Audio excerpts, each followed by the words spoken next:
Good evening, MetaFam! Welcome to the new show, You Can't Handle the Truth. I'm your host, Bobby Deli, and we're going to talk today about the new developments with MMTLP, Next Bridge Hydrocarbons, and we're going to touch a little bit in general on the stock market, supply and demand, and I'm going to talk a little bit about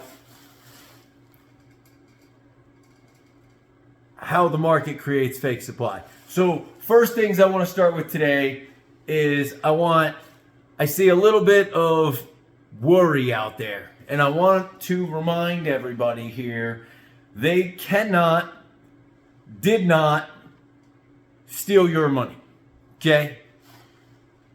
I got people panicking, people messaging me, going, where's the dollar amount? Why is this done? Relax. I think they're behind closed doors figuring something out, because I did some math yesterday and I want you guys to do some math along with me.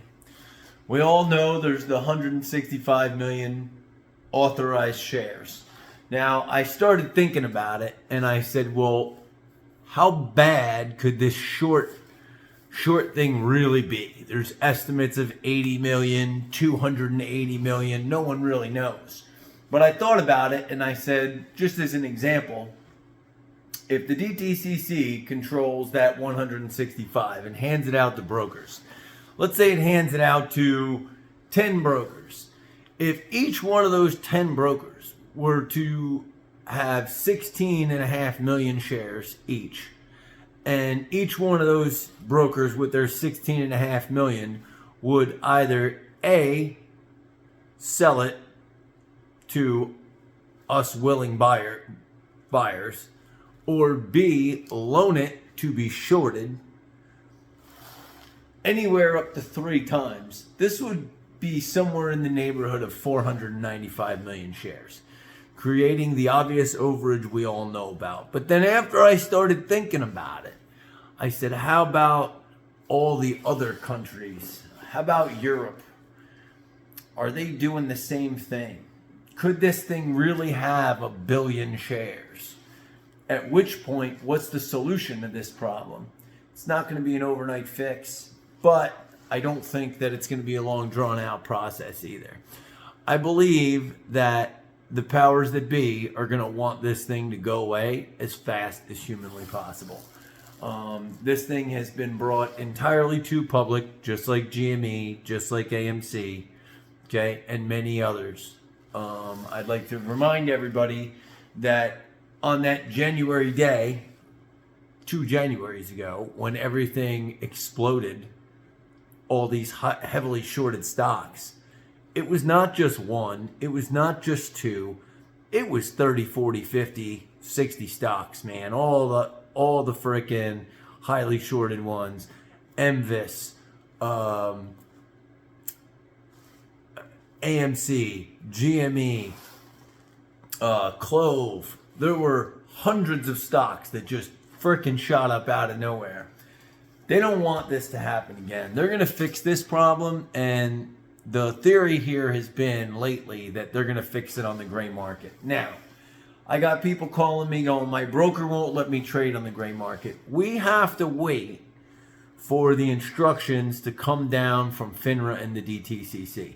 It is completely and totally plausible here that they don't give the brokers an option. They say, you sold this thing, piss off. You got to help us get rid of it. You got to help us rectify the situation. You shorted it, you're just as much a player in it as we are. Everyone's going to take equal losses on this thing. That's on that would be done on the gray market, which apparently there's been some chats going back and forth with different brokerages claiming that they're expecting this thing to trade. If it trades, I think that's the only place it trades, unless there is some type of court interaction. Couple other things that happened recently. We had a phone call played. Terry played it. I don't remember what the origin of it was. He definitely points that out in specifically of the Fidelity person using the word synthetics. Now, I get it. They said that. But what we have to understand is that that is not necessarily the illegal part, okay? So to create liquidity, they are allowed to almost create some type of fake demand, or supply rather. This is in there. This is in the rules. With that said, okay, they can't do it on the illegal naked shorting side. So, yes, they said synthetics, but that's basically their term for, holding in street name. I think that the communities come together and said we should stop using the word synthetics and start using the word counterfeit, because that's exactly what's going on here. Is these are flipping counterfeit shares. Another phone call that came through, recording that's been played in the last day or so, is the call to AST. AST basically, without saying it, said the bus is full, without legitimately saying the bus is full. Brokers have to call them and initiate this, which is very, very interesting to me. This whole thing just keeps getting more and more interesting as we go. We've got different brokerages reading different dollar amounts. We've got different brokerages telling their clients different things. All of this stuff is definitely raising more and more red flags as we go along here. I wanted to share something in my personal Fidelity account where I hold the majority of my position. I wanted to share both my brokerages and what I see in my portfolio. So with Fidelity, I noticed something interesting.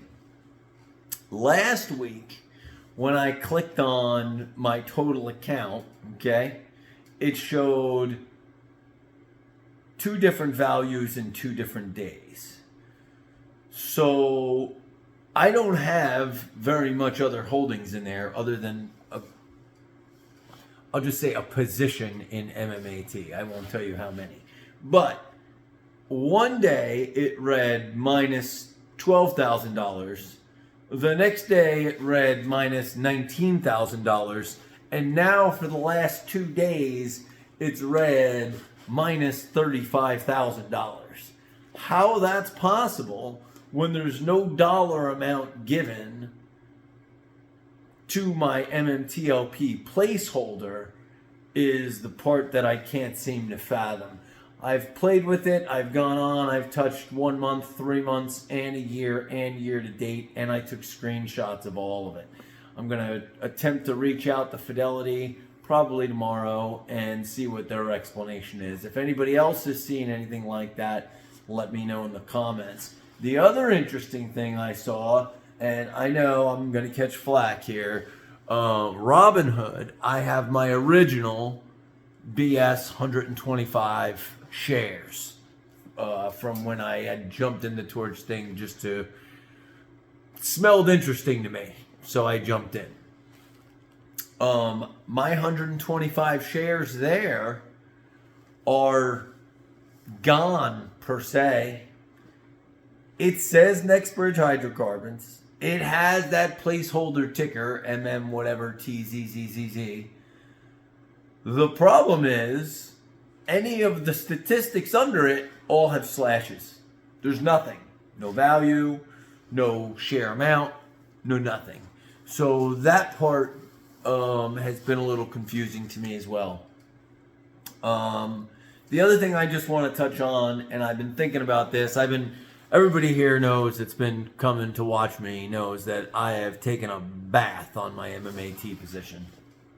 And I've been thinking about this, and I wanted to discuss today how supply and demand works.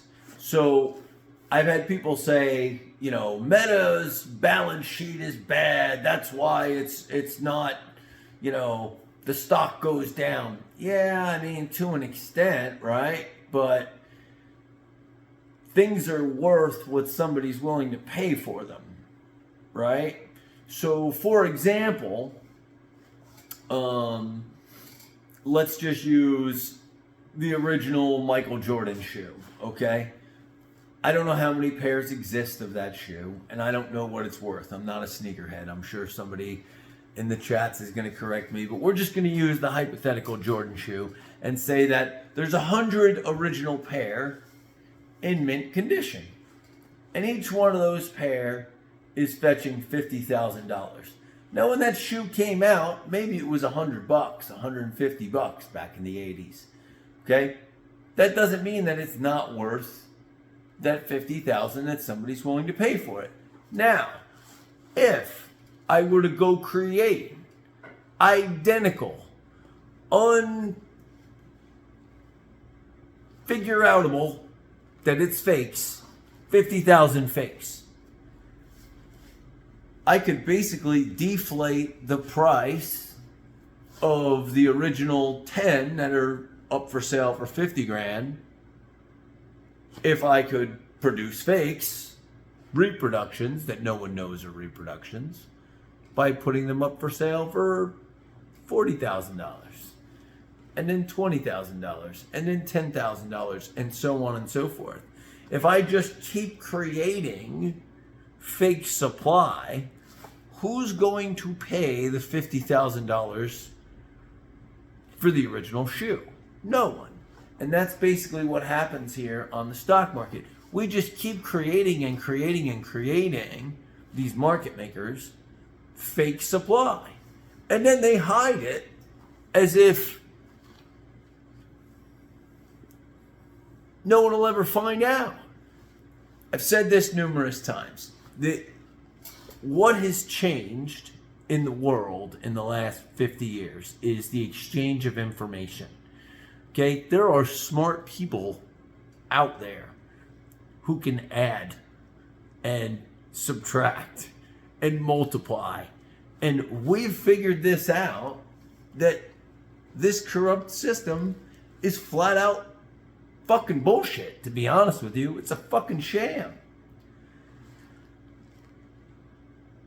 If people buy in to Tesla and drive the price of Tesla up because of Elon, and you say Tesla's not worth $1,000 a share, the guy who bought it yesterday for $1,000 a share begs to differ with you. Begs to differ with you. Now, if I just continuously sell fucking Tesla that doesn't exist at a lower and lower price, and the stock price keeps going down, that's not true supply and demand in the market. And this is what we're starting to see. Okay? So what I want to do from now on, I just want to come on here and talk about this corruption, man. Throw some questions for me in the comments. I'm going to write this stuff down and I'll talk about it the next day. You guys come up with some stuff and I'd love to chit chat about it and give my opinion. This has got to stop. I think it's going to stop. I think we have them on the ropes, as crazy as that sounds. I know we haven't had them on the ropes yet, and there's been many a plays, and we've pretty much figured this out not yesterday.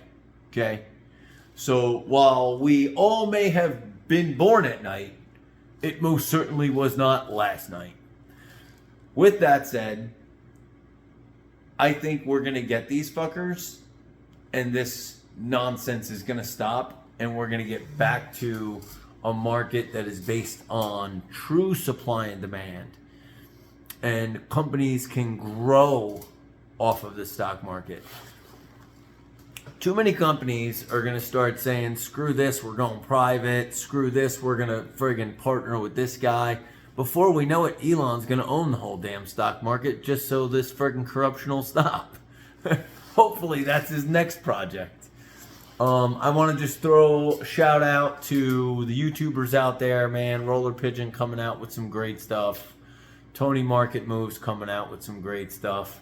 Terry, I love you, bro, but you're throwing out all this crazy, this guy, that guy. I just want to take a little bit of credit for giving out that phone number, which was the phone call you played the other day, the return phone call. From the friggin' government number that I gave out. Anyways, that's it for me today. Keep up with all your regulars. Syntax threw some stuff out, went and talked to the FBI. I think that's important. That's another reason I think this thing's going to end. They don't want the FBI involved. They don't want forensic accountants in these books, I'm telling you. The criminality here is probably big time jail time, especially if it gets to RICO Act. Keep up with your favorite YouTubers, man. Everybody's out there doing their best to bring as much information as possible. I'm trying to decipher what's coming in every day. Go watch everybody else too. Leave me some comments. I'd love to talk about whatever you guys got. Check out William Farron as well. Yeah, that's it, man. Let's hope the SEC figures this out, and don't forget to keep putting your info out there, man. Keep hammering these people. Let's keep doing what we're doing and get somewhere with these markets. And it takes a village, man. It takes a village. Everybody keep up the good work. Have a great freaking Tuesday, and I don't know where you're at in the country, but try not to freeze tonight. Have a great night, and we'll talk to you tomorrow.